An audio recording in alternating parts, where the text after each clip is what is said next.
the first thing you said that I thought was interesting is you're confirming that the serpent is indeed Satan, this great debate of the church that has been going on. So I think I believe this beforehand, but my reason was because I think that John's use of it in Revelation is pretty confirming of that when he calls him the great devil, that the ancient serpent, and Satan. He's clearly seems to be calling back the image of the serpent. So what else do you have that is like a guarantee that this passage is talking about Satan and not talking about a animal serpent? Actually, a lot. I've actually written a bunch on this. I haven't published it all in public yet, but yes, there's actually a lot of evidence. Number one, actually, I think that Genesis 3:1 is the first evidence we have that it's not referring to a snake. It says the serpent was more cunning than all the beasts of the field. Yes. And I think that what it's doing is it's trying to separate. It's trying to show you this is not an animal of the field. Mm-hmm. Most people get caught up and say like, well, it's clearly just saying it's a beast of the field. And like, I've got tons of Old Testament scholars, the modern scholars today, they're all like, it's just a snake. There is no Satan. And I'm kind of like looking at this going like, no, it's the other way around. It is just Satan. There is no serpent. There's no snake. And so the fact that it says the serpent, number one, I think is relevant. I don't think it's in and of itself proof, but it says the serpent, not a serpent. Right now, it just uses the definite article there. So I think that's important. Yeah. And then number two, okay, the serpent is more cunning than all the beasts of the field. See, it says there, right there. But the ESV actually brings out this point better because it says the serpent was more cunning than any other beast of the field. You see, when I was growing up, we were taught this in school. You would say something like, I'm the smartest student in this class, or I'm smarter than any other student. And then the teacher would say like, no, you're smarter than any other student. Because if you say I'm smarter than any student in this class, you must not be a student because you would include yourself. You would exclude yourself, right? I'm smarter than any student in this class. You can't be a student in the class then, right? Yes. I hope I explained that. So you have to say you're smarter than any other student in the class. And some people are like, well, no, that doesn't sound right. And it's like, well, if I say that God is smarter than any human, does that make God a human? No. Right? It's like, what's so unclear about that? And this is funny to me that for those who study Christian apologetics, because we also see this in Colossians.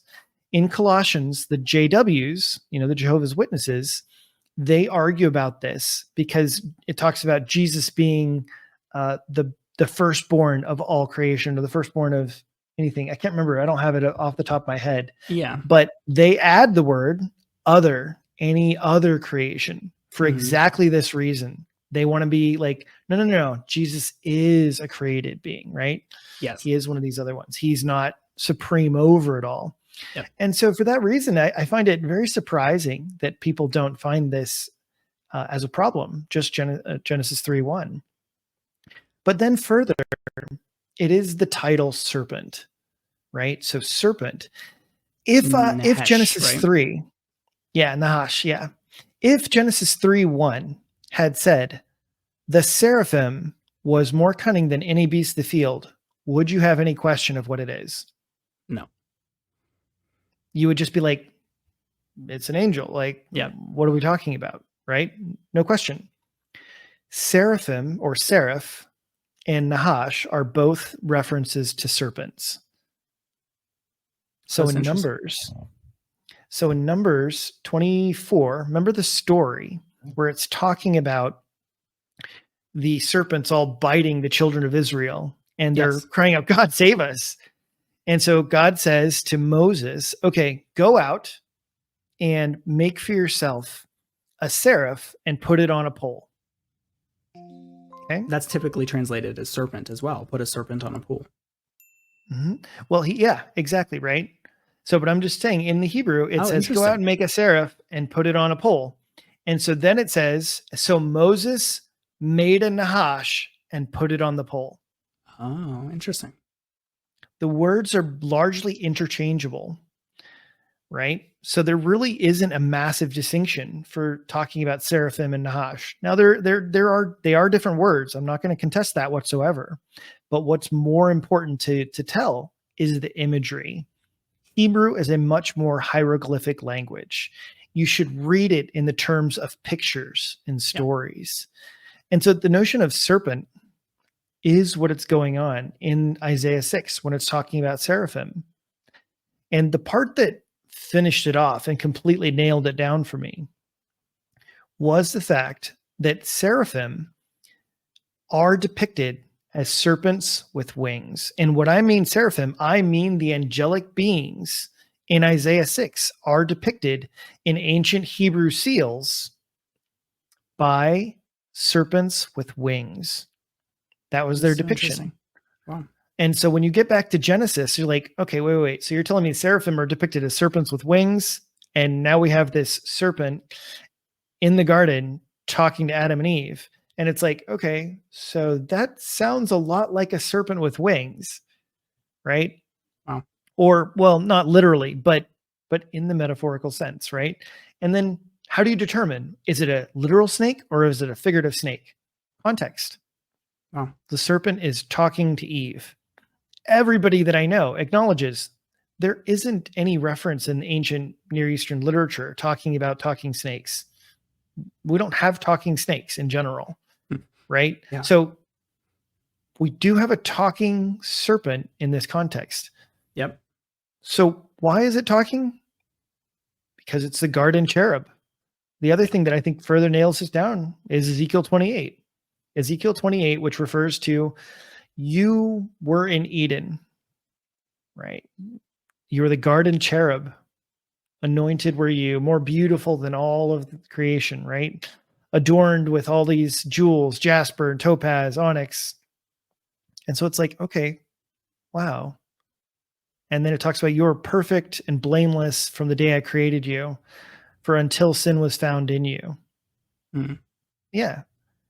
It's referring to the story of Genesis 3, that Satan is there as the garden cherub. So it explains why he's there. And I would also suggest to you this. It makes sense of the story. Why is the woman talking with him? And why does the woman trust him and not freaked out? This was always a question growing up. Why isn't Eve afraid of a talking snake? Yeah. Why isn't she like, what is going on? There's this strange talking snake. Yeah. And it's because he was probably there before she was. Yeah. He's supposed to be there. He's the garden cherub. Why wouldn't she trust him? That's a great point. Two things that I thought were really interesting about that. I think it's interesting that if seraph meet the criteria of being serpents with wings, I think it's really interesting that the New Testament language then switches to use dragon, which is essentially a serpent with wings. So I find that very interesting. I think there's probably something to that. Exactly. The imagery is the same from the Old Testament all the way to the New Testament. Yeah, because I always thought it was weird in the New Testament how they're referring back and he's affiliating it directly with the dragon, and then all the beasts that come out are dragons. But if the idea of a seraph is a serpent with wings, then that's really not far off at all, and that makes a lot more sense to me. That is usually what we think of with dragons is, it's a serpent with wings. Yeah. The only thing we would add is maybe feet, right? Yeah, that's so funny. But he had his feet removed, so I wonder. So I guess we'll get into that. We'll get into that next, maybe. The one other thing I wanted to say is I thought it was interesting because I know there's some contestation about the interpretation of those Isaiah passages and whether or not they refer to Satan. It's like the same deal. So I think you said, is it 28 that is the cherub? Ezekiel 28, and then Ezekiel Isaiah 28. 14. Isaiah 14 is the Lucifer verse. So is that, in your opinion, sort of off topic, but is that also referring, do you think, to the fall of Satan? How are you fallen from the heavens, O shining one, son of the morning? Yeah. The Isaiah 14 passage, I haven't spent nearly as much time on. Okay. I mean, to be blunt, I don't think that Isaiah 14 is as important. I don't know. Forgive me. Maybe Michael Heiser will be scolding me from the heavens. I don't know. I haven't spent as... I was just going to say, I always thought it had affiliation with the Revelation verse. Again, if you believe that when he talks about, is it Revelation 12, the war in heaven and the stars, the dragon sweeps the stars and pulls them out of heaven. The language is very similar there. So I always, thought maybe that there was sort of a relationship. But obviously that's not the topic at hand. I just wanted to bring it up. I do think that it is likely the case. I also have a lot to say on Revelation 12, so I did a bunch on that because that's another verse that I think is unbelievably misunderstood, and it blows my mind as to why it has been lost to obscurity for so long. So, for example, the sweeping of the stars from heaven to the earth has always been thought to be the fall of the angels, right? I mean, I've quoted that and believed that for most of my life as a kid. Sure. But the stars are not a reference to the angels in heaven. They're a reference to the martyred saints. It is Satan slaying the martyred saints. That's what it's referring to. And so it has nothing to do with the fall of the angels at all in Revelation 12. And I think that's confirmed by the rest of the context of the passage and everything. Okay. Well, I'm ready to believe that, but isn't there references to stars in the Old Testament being heavily affiliated with like the principalities and powers? I thought that was a thing, but maybe I'm wrong about that. I know we're going off topic. So there's passages in Daniel that are referring to stars, but exactly like that. Most of those references I actually think are, again, they're actually a reference to the saints. The passage in Daniel, I do think that John is riffing off of Daniel, and he's riffing off the imagery there. And so that's the other one where they're kind of like, oh, well, this seems like it has something to do with fallen angels and stuff like that.